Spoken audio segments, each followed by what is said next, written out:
Welcome, everybody, to this week's edition of the Bears Den, a collaboration between SportsZone Chicago and WARR Media.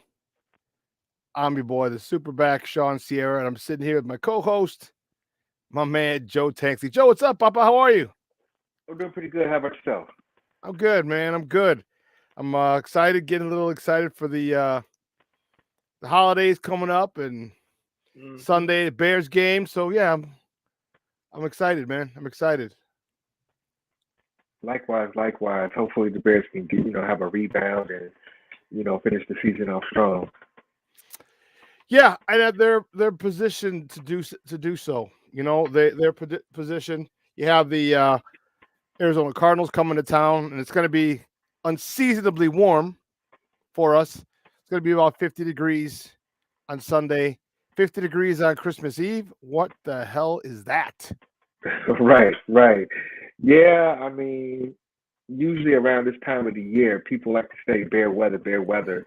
And for a team like Arizona to be coming in during this time of the year, that usually is an advantage for the Chicago Bears. But with the temperature at 50 degrees, that's that's comfortable. Especially with all that equipment on. I think there's going to kind of be an even playing field in that regard. But yeah, I think we get the opportunity to see a real good football game that's going to be unaffected by cold weather, and it'll be interesting to see what those two can do. Those two teams can do. Right, it's going to be a little rainy though, so Yeah. so that could have a big factor. That could play a big factor in it. And it's the middle game. It's the afternoon game. It's the national game of the year, of the week, which is kind of weird. You got the Cardinals who are out of it, and the Bears who are just about out of it. But they have them in the 325 slot. Kind of weird to have two teams who aren't really doing much facing off in a prime time in a national game. Yeah, I mean, I think more of it has to do with just the Bears fan base, and they know that we're going to tune in and watch regardless. So I think it's interesting to see because there's potential draft capital at stake as well. The Arizona is in the running for a top pick, and the Bears right now have control of Carolina's pick, but they also could potentially, if they lose, be a possible top five pick of their own. So it's interesting to kind of watch from that standpoint. For the armchair GMs and the lose out crowd. So it'd be interesting to see. Yeah, I'm interested as well. It's going to be, and I said the Bears will go 5-0, probably 4-1. Okay, well now they're in a position to go 4-1. However, I would have liked for them to have lost to Arizona. I push Arizona down, and it really stacks up the board the way I like it. I would like Arizona drop to 4, Washington jump up to 3. Okay, and so now Washington's in a state. All right, do they want one of those top 2 quarterbacks? Right. If they do, they jump up to 1 because they know number 1, the Bears are going to get a lot of offers for number 1. Right. Or are they saying, hey, we'll take Bo Nix, Penix, we'll take one of the other guys that I don't know. But right. If Washington does go to 3 and they do want one of those 2 people that they call generational quarterbacks, that's a whole nother story. We'll talk about that a little bit. Now we're going to get a haul, a lot of picks, most likely a player. And if we drop down to 3, we definitely will be able to get my man Marvin Harrison Jr. to pair with quarterback that I think is going to be here, Justin Fields. So that would be the ideal situation for the Bears. But again, we still have 3 games to play, and it all has to play out for us to see. Because remember, we didn't get the last pick until the last day of the year last year when Lovey, thanks to Lovey, did it for solid, right? Yeah. So, but give me your thoughts. So we're going against Arizona. Arizona's got what, 1 first rounder on that defense, a couple second rounders. third, fourth, and fifth rounders, they're not a good team. They're not a good team. No, They're they're up not. season. So what do you expect? What do you expect from this Bears team? And it sucks because it's going to rain, all right? Because a dry field really allow Justin Fields and his offense to kind of go to work. But if it's going to be a muddy field or a sloppy field, it could be a little Yeah, ugly. it kind of evens things out, you know, and it evens things out for that defense. Usually sloppy fields don't really affect the offense too much because they already know where they're going to go. They don't have to read and react. But for defensive players, when the field is muddy, when you have to read, react, and make sudden moves and stuff, you have the tendency to slip and fall a lot. Especially with that pass rush that we've been getting lately. A sloppy field could make the game a little bit more even, for Arizona in that aspect.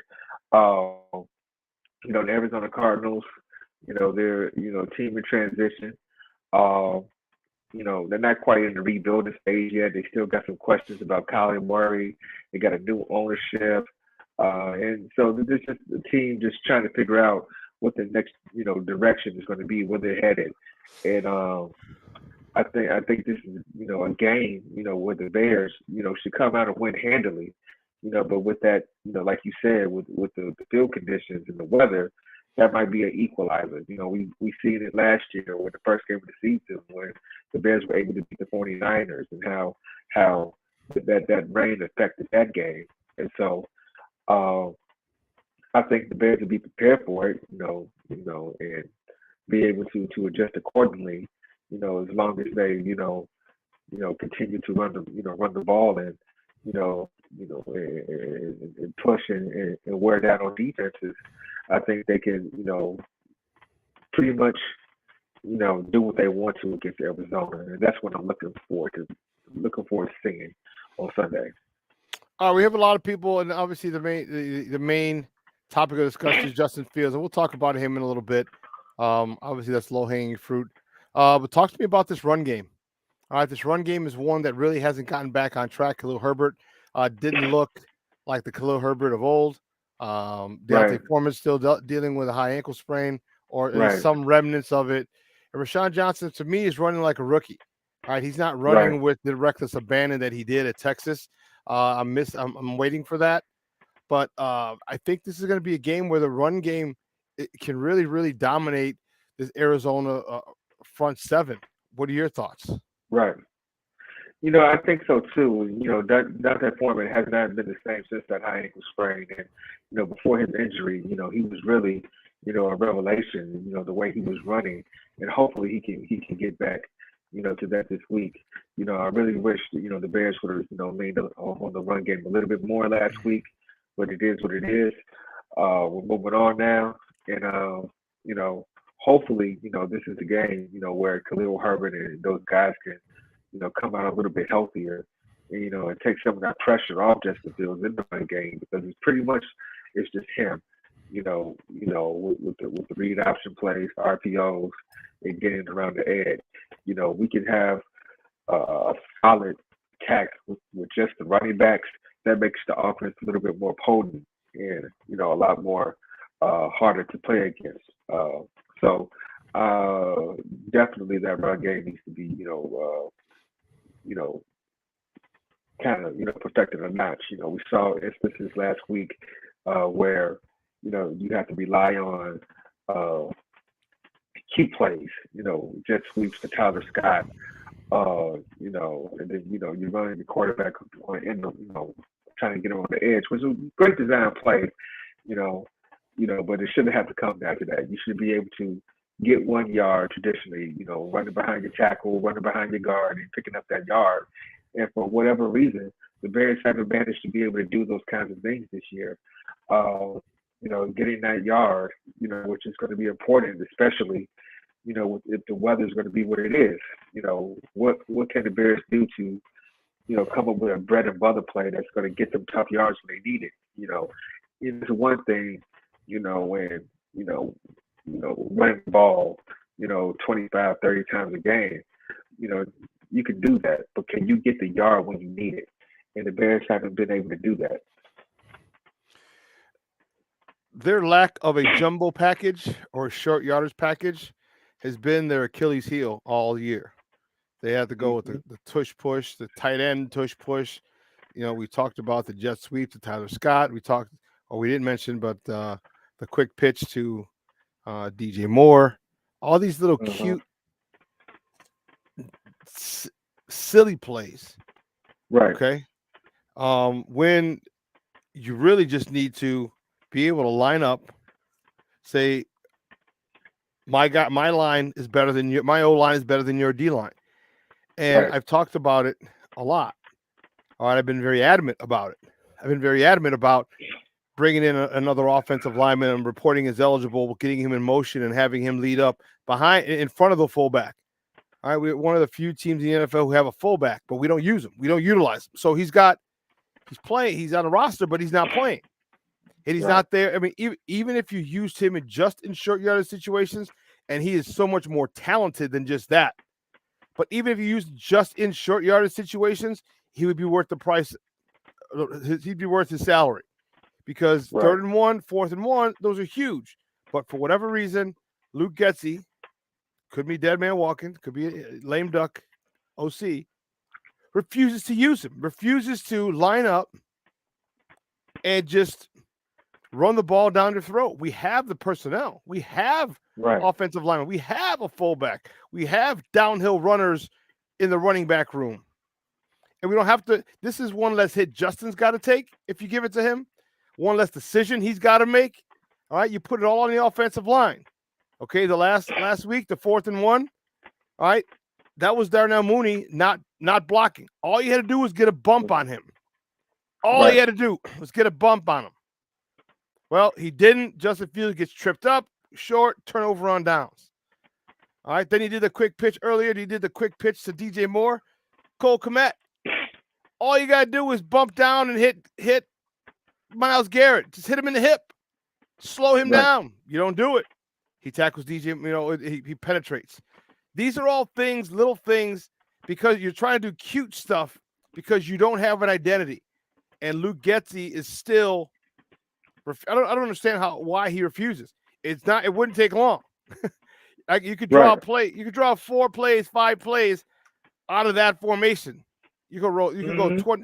23 personnel, all right, or 22 personnel. Just have a wide out and a lineman who reports is eligible and he's in motion.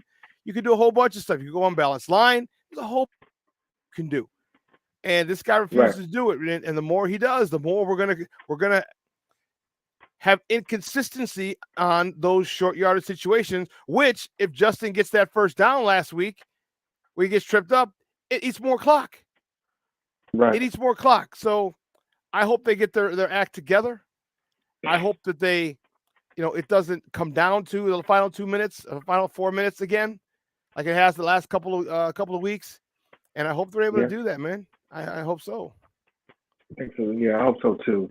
I think this is a game potentially where the Bears can get that running game, you know, on the good foot, and get it back flowing again to finish off the season strong. But you're absolutely right. The inability of Luke Gay to scheme plays, without the cute stuff, without the smoke and mirrors, has been a detriment to this offense.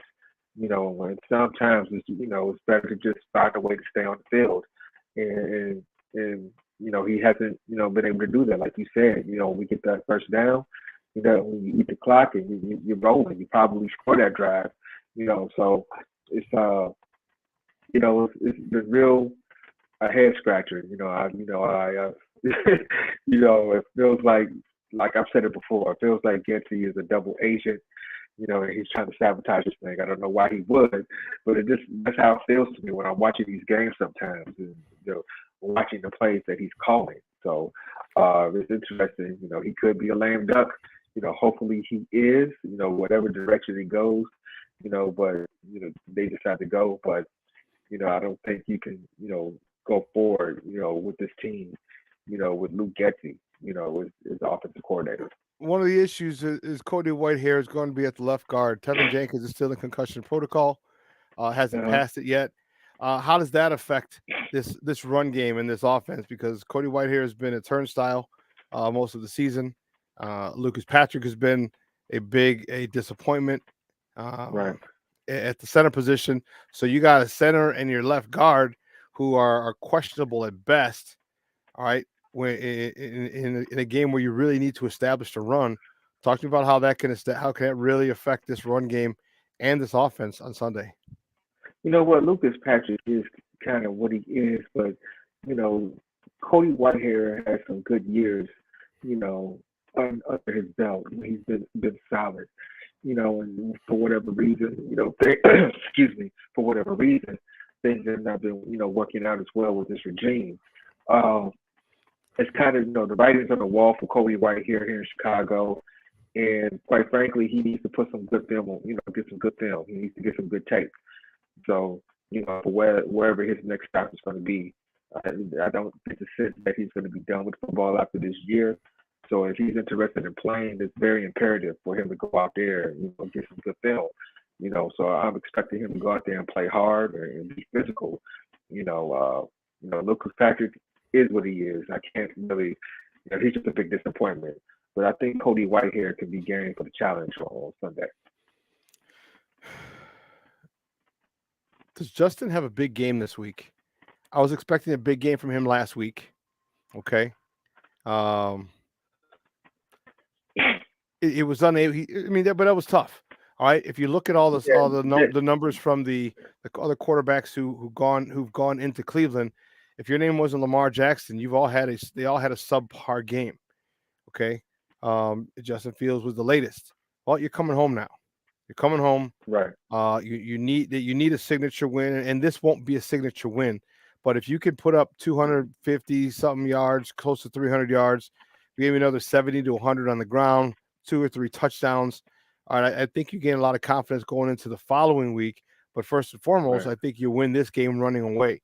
Does Justin step up? Because all the Justin talk, all the Justin haters, all the anti-Justin agendas that are going around, and all the people who just don't know jack shit about football, talking this dumb, regurgitating stuff that they hear from people. Do you think he steps up with a big game on Sunday? You know what? I think he will step up with a big game on Sunday, and I think it's going to be you look at that Arizona injury report. They got 3 cornerbacks dealing with injury right now. You got one that did not participate today. You got 2 that were limited. So there's going to be opportunities for those plays to be made. For Justin. And you talk about the subpar play. From Justin, but really. That's a team loss on that offense. It doesn't come down to Justin. Robert Tonyan, catches that ball, he scores. Darnell Mooney had the opportunity to make a block. Darnell Mooney had the opportunity to win the game, on a Hail Mary pass. So there were lots of instances with those 2 completions. Justin is well over 250 yards, easy. So I think. He's at 3. He's about almost 3. Right. So with just those 2 completions, what I'm saying, it changes the whole aspect of the game. That has nothing to do with Justin. He put the ball where he needed to put in both those instances. So when you talk about, the game he played, he really had a solid game, against Cleveland. It's the solid as you could have. That Cleveland defense is legit. That's the toughest secondary that I've seen this year besides ours. And, they got some dogs for real on that Cleveland defense. So, people who want to criticize them based on that game, I don't know what they were looking at. They don't know football. But this week, this is a game, that Justin should eat and should get well on. And that's what I'm expecting. What do you expect from Darnell Mooney? Darnell Mooney has had a rough go of it. It's his contract year. He hasn't been targeted as much as he would like. He hasn't been productive as much as he like. And last week, it showed to me that I think he's checked out. I think he's overly frustrated. And so, what do you think? How do you think Darnell Mooney plays? He's got 3 games left. Your thoughts? You know what? It's interesting you say that because I was thinking the same thing last week. He's not coming to, he's not finishing off his routes. Almost getting the ball intercepted, not completing it, coming back to the ball. He had the missed block on that crucial 4th-and-1 play. And then he comes after the game and says what he says. And I was just like, really, dude? You're not the guy that should be saying that right now. Because for me, it was real evident in the way that he was playing and his body language that, it's like he's checked out, and I don't know. He still has to put good film on tape, like the same thing with Cody Whitehair.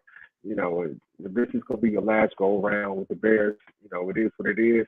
But there's other teams out there that's watching you. There's other teams that's going to be looking for each game if you're going to be an option for them. It's imperative for him to go out there and play well these last 3 weeks. He kind of put the spotlight on himself. With what he said too, and so he did not. He did not have a very good game last week. It was almost like he was a double agent, almost.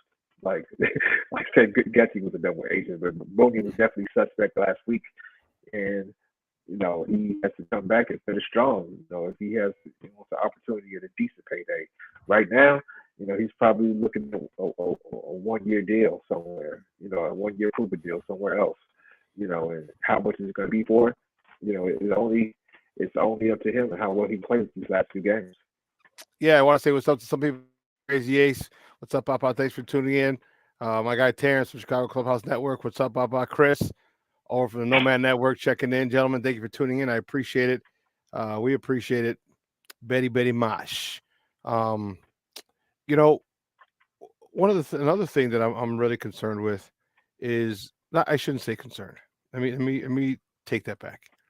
Another thing I'm interested in seeing is how this defense plays. All right, they've been on a steady rise. Okay. Right. I don't. Maybe it's the PTSD in me as from being a Bears fan. All right, but I'm waiting for one game where they kind of have a hiccup. All right, and it might just be me. It might be just my PTSD. And with a running quarterback like Kyler Murray, a guy who can scramble, he could cause a lot of problems. All right. Yeah. But I anticipate this is me just being, positive Charlie over here. I anticipate this defense really stepping up and eating again. Talk to me about this dude Montez Sweat. He is if this guy finishes, if nothing else happens in Washington, all right. Currently, he is leading 2 franchises in sacks. The Washington Commanders with 6.5. Okay, he's got 6 here. He's most likely going to finish the season leading the Bears in sacks.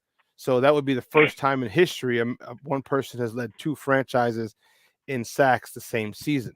But talk to me about his role. How do you think he's stepping up as a leader? You're the $98 million man. You're in a leadership role whether you like it or not. Right. You know what? I think, last week we anticipated some drop off because Ngakwe was out with that pass rush. Mm-hmm. DeMarcus Walker said, no. DeMarcus Walker said, no, ain't no drop off here, homie. Right. DeMarcus Walker stepped up nicely. And I think with the attention that Montez Sweat is going to get, you saw those other guys able to eat, Javon Dexter, Billings, DeMarcus Walker, Justin Jones. They were really formidable on that defensive line, and it made it difficult for Joe Flacco for most of the game.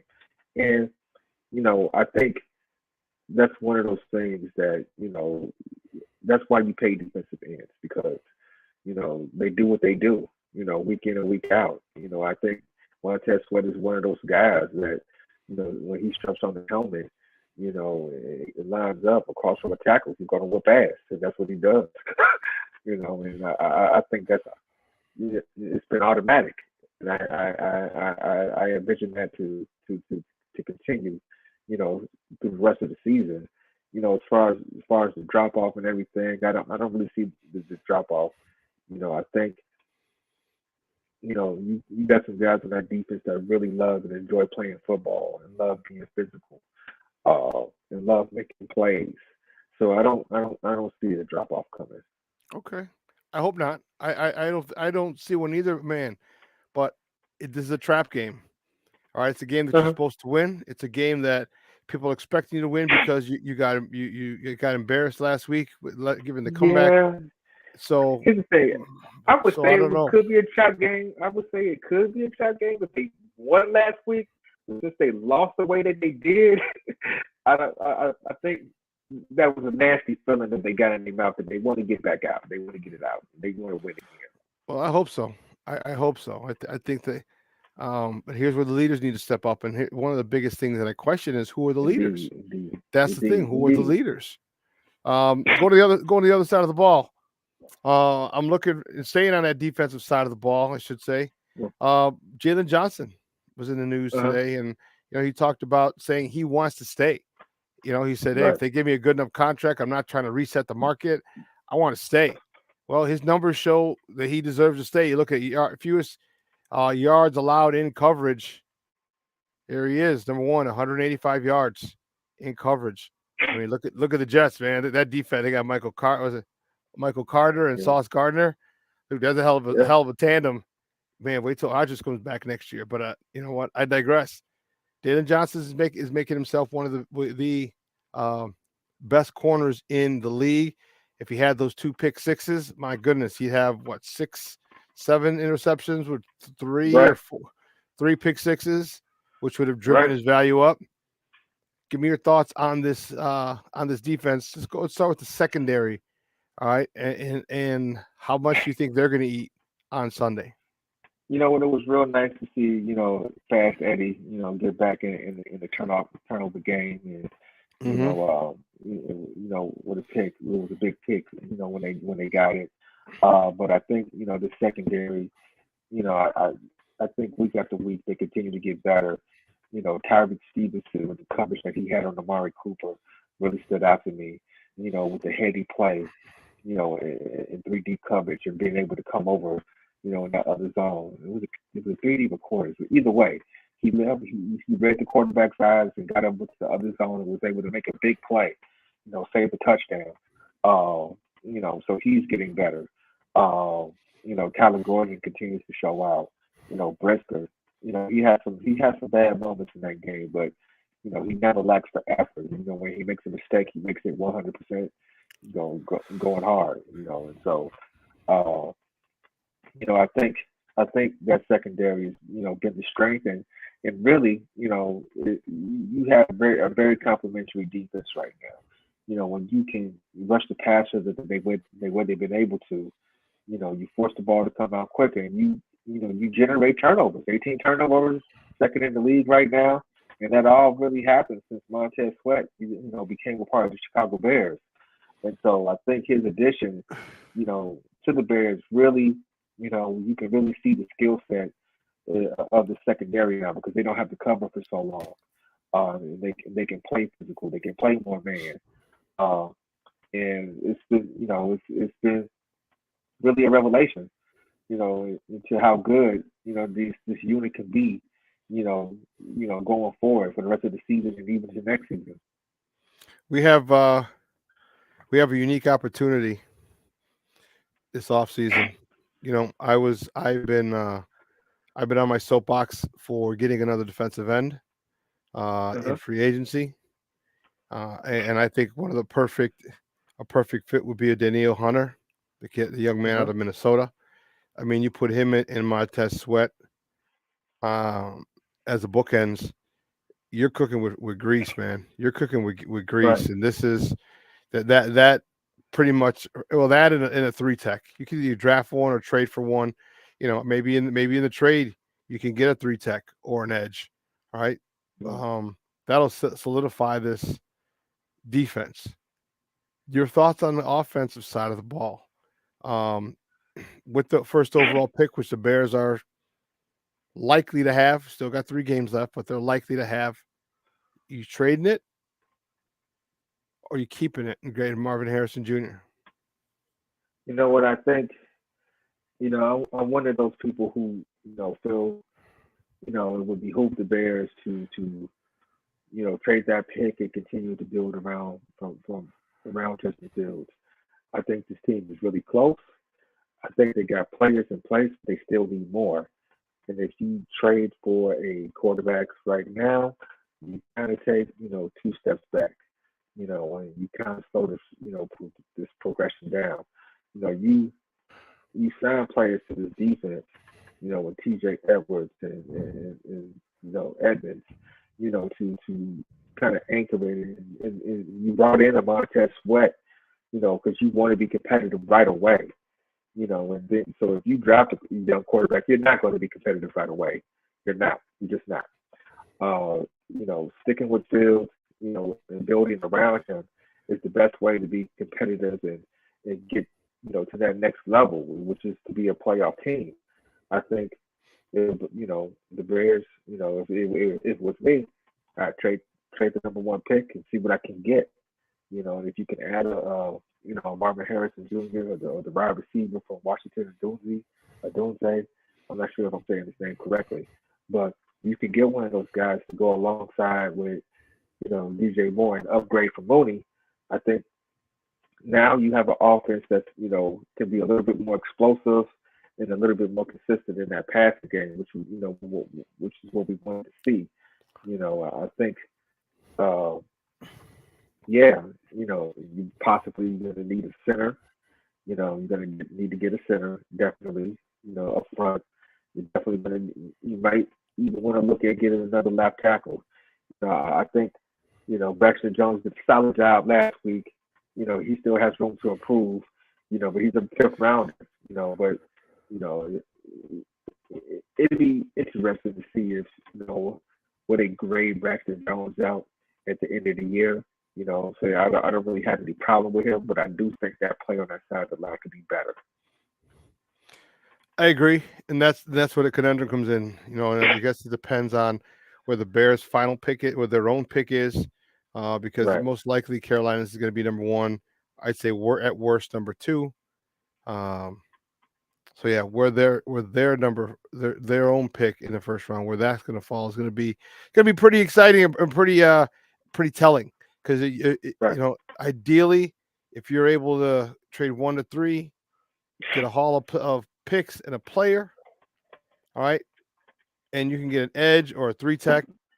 All right, you draft Marvin Harrison Jr. with the third pick. And if you're not too far back, and Right. you're able to get Olu, all right, with the haul of picks that you receive for trading the number one pick and Marvin Harrison Jr. and a player in that trade and Olu, man, you won the draft already. And you're not even out of the first round, and you've won the draft. Right. So, and Poles again. I told you earlier. Poles showed his ass. He's the type of guy who likes to, once it's settled, once the standings are set, and if the Bears come up with the number one pick, he's the kind of guy who's going to want to trade that pick early.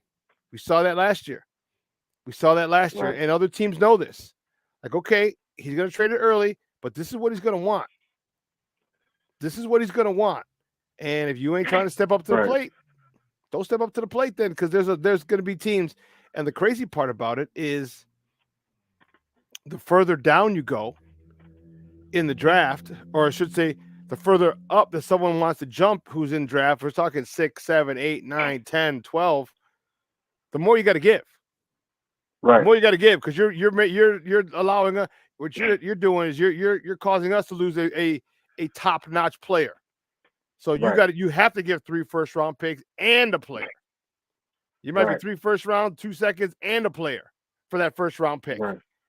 So Ryan Poles has a lot of leverage in this situation, because if worst case scenario, if he doesn't do jack spit and he just drafts Marvin Harrison Jr.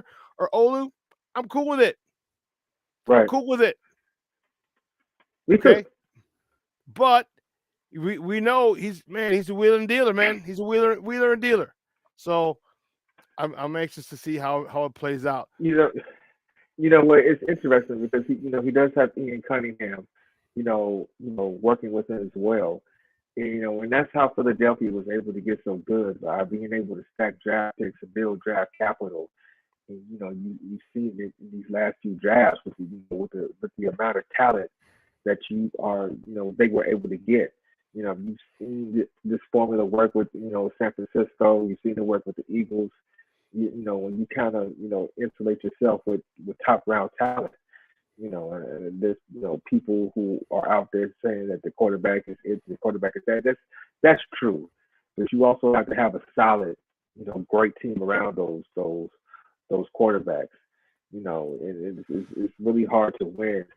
You know, you know, in the NFL without a solid team. Dan Marino, as great as he ever was, never won a Super Bowl and only won once in his rookie season. You know, so it's not a given that you draft a great quarterback that you're going to do anything with it. We've seen it time and time again.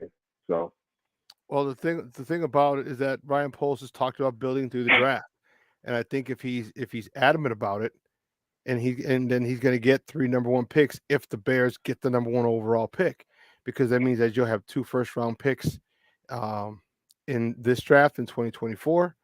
All right, you'll have 2 first round picks in 2025, and you have 2 first round picks in 2026. So you talk about building a team through the draft. This is the way. This is the way you do it.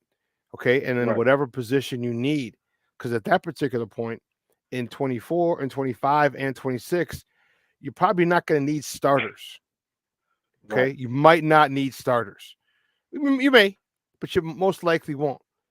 So now you draft the first round pick and put him in a rotation, as opposed to I need you to be my savior. As opposed to that, you're like, I need you to develop, and we're going to get you right, in 4 or 5 series a game and not rely on you to get, if you're a defensive guy, to be my 3 tech, to be my 1 tech, to be my edge rusher, to be. No, I'm not going to rely on you, but you're going to be in the mix. So the right, development aspect of it for these guys, and you're developing first round talent, 2 first rounders right, this year, 2 first rounders next year, 2 first rounders in 26. Man, that's a lot. That's 6 first round picks, bro. That's 6 right, first round picks that could go are going to be any offense or defense. 6 right, in 3. Even if you go 3 and right, 3, think of, so maybe you get a first round, because if we get maybe you get a first round left tackle, or maybe you get a first round wide receiver, or maybe you get a right, first round 3 tech, or maybe you get a first round safety. I don't know. I don't think you get a safety first round. No, but you're getting quality picks that you're right, asking to fit in a rotation, not to save you. That's huge, because development, and you know how we are in this world. Most people, it's a microwave society. They got to come in, they got to do this. Well, guess what? When you're a first round pick and you got guys in front of you who are first round picks, you don't need. You're not asked to be the savior. You can actually right, develop. You can actually learn right, the lay of the land. So in your second year, and then definitely your third year, you really make an impact, and you're still on a rookie deal. And this is how things are done. Man, dude, Joe, right. you got me fired up, big dog. You got me fired the hell up, man. Man, I'm telling you, I can't wait for my show tomorrow, man, because that's gonna be, ooh, Charlie. I'm telling you, that's gonna be something. But listen, let's get Right. into it, man. The final score. What are your thoughts? You know what? I'm thinking Bears 35-17. Ooh, okay. Oh, 35-17, Bears over Cardinals.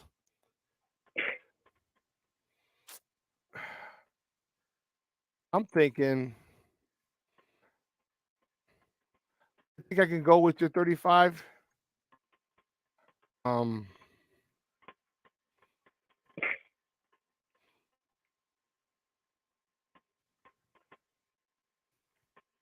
I could give them.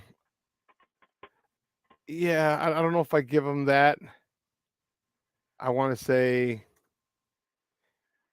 35-10. 35-10. Okay. Yeah, Okay. yeah. I think we're. Um, how many picks? I mean, not picks. How many turnovers do you think this Bears defense creates? How many takeaways? Oh, you know what? They're getting about 2 or 3 games. They're getting about 2 or 3 games. So I'm gonna go with two. I'm gonna go with two. Okay, I'm a little ballsy. I'm gonna go with 3. Okay. I'm gonna go with 3. I'm gonna go with 3. Well, You you was get last right. You was right last week with the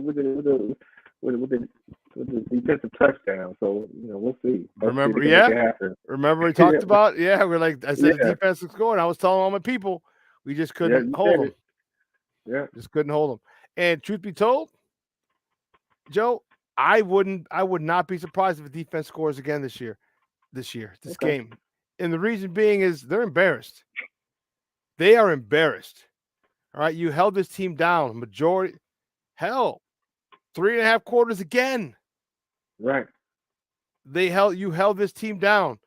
And you picked off Flacco a couple times, 3 times. Yeah, Stevenson, Jalen, and the pick Edmonds. six. No, yeah, Edmonds, this pick six. So That was it 4 and was it 4? Because Jackson got one, Edmonds got one, Stevenson. and no, it might have been 4. Oh, Yeah. yeah, Eddie Jackson got one, Edmonds Yeah. got one, Stevenson got one, and did Jalen get one last week? I think Jalen got one too. Was it last week or was that the week before?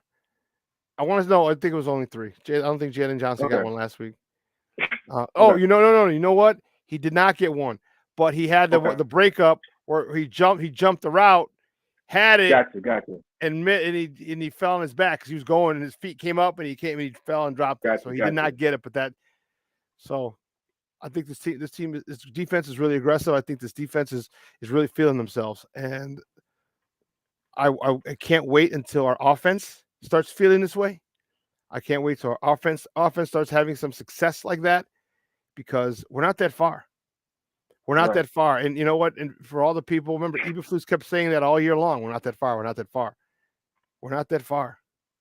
If Tevin comes out of protocol, out of concussion protocol, that'll be a huge help. Otherwise, I think you really got to go get another nasty guard. You have to go get, you got to go get a replacement for him, because you just can't count on him. He's just too injury prone, and that sucks, man. Because I really like Tevin Jenkins, and truth be told, Joseph, I really wish they didn't. I really wish they didn't put Nate Davis back at right guard. They should move his ass to left guard. I think Tevin Jenkins and Darnell Wright on that right side of the line of scrimmage. That's a hell of a line. That's the place you run behind. That's where that is where you have a fullback. That's where you have a tight end, an offensive lineman reported as a tight end in motion and pull and coming up their asses. All right, that's what I'm talking about. That's what I'm talking. That line right there gets me fired the hell up on 3rd and 1, 4th and 1. We coming. Oh, you know where it's going. You know where it's going. We ain't doing no cute shit. We're not trying to trick you in misdirection. We're coming right here on the right side.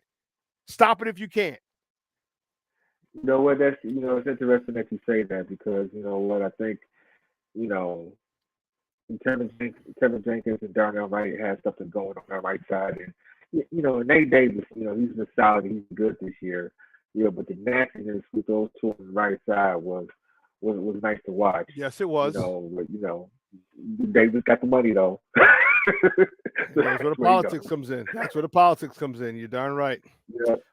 Well, great stuff. Hey, Joe, do me a favor. All right. Let everybody know where they can find you online. All right. So you can find me on X, Twitter, whatever it is, and IG at Badman_Tanksley. And you can catch me on our YouTube channel, WARR Media, on YouTube. Great stuff, man. Great stuff. All right, folks, that's another edition of Bears Den. Excuse me. Whew. Oh, I'm burping like a burper. All right. The collaboration between WARR Media and SportsZone Chicago. Guys, have a happy holidays. Okay? No doubt. Sunday is Christmas Eve. All right. Whatever you celebrate. Okay. Happy holidays from everyone here at SportsZone Chicago. Okay. I know it's not snowing. Well, there's no snow on that one anyway, but enjoy it. Enjoy it. And, be kind. Be kind. All right. We all have people, we all have family members or friends that are actually going to be spending the holidays for the first time without a loved one. Make sure you check on them. All right. Make sure you check on them. All right. It's going to be a very difficult time. I know a buddy of mine has lost his mom. All right. And he was just posting some stuff today. He's already going through a hard time. And so just just be kind, folks. Be kind, because the holidays are great to catch up with family and friends and loved ones, but there's also an ugly side of it, and that's when you have to spend it for the first time without your mom or your dad or your wife or your kids or your brothers and sisters or cousins, all right, or your close friends, the people who do that. So just be kind and enjoy the beautiful weather. All right, yeah. Merry Christmas, Chris. I appreciate it, Papa, and we'll see you next Thursday. Same bad time, same bad channel. So for everyone here at SportsZone Chicago and everyone over there at WARR Media, he's Joe Tanksley. Oh, sorry, one. He's Joe Tanksley. I'm your boy, the Superback, Sean Sierra. And guess what, folks? We are out. Peace.